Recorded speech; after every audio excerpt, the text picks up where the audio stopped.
Today, we are going to look at a bad argument for lowering the voting age. I have seen it claimed that we should lower the voting age to 16, because all other age restrictions exist to protect young people, while this one does not, which makes it invalid. Regardless of what your position on this issue is, I think this argument is bad, and I am going to explain why.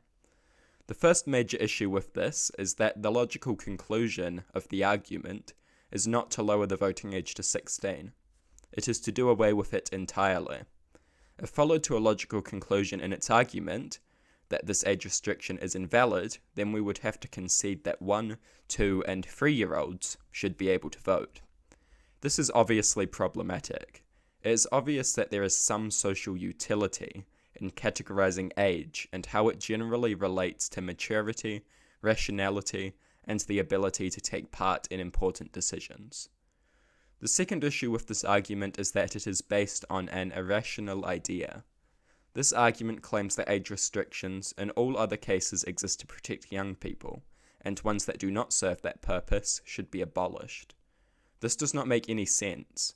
There is no reason we cannot have age restrictions for a whole range of reasons. Age restrictions do not need to be solely put in place for protecting individual young people. We can also have them to keep very young and immature people out of serious adult decisions that require some more maturity. You may claim that some adults are also immature. You would be correct.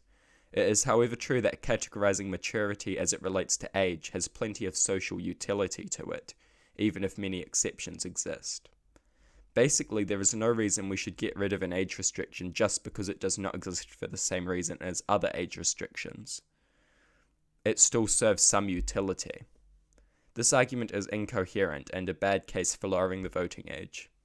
You can argue for lowering the voting age without this sort of incoherence.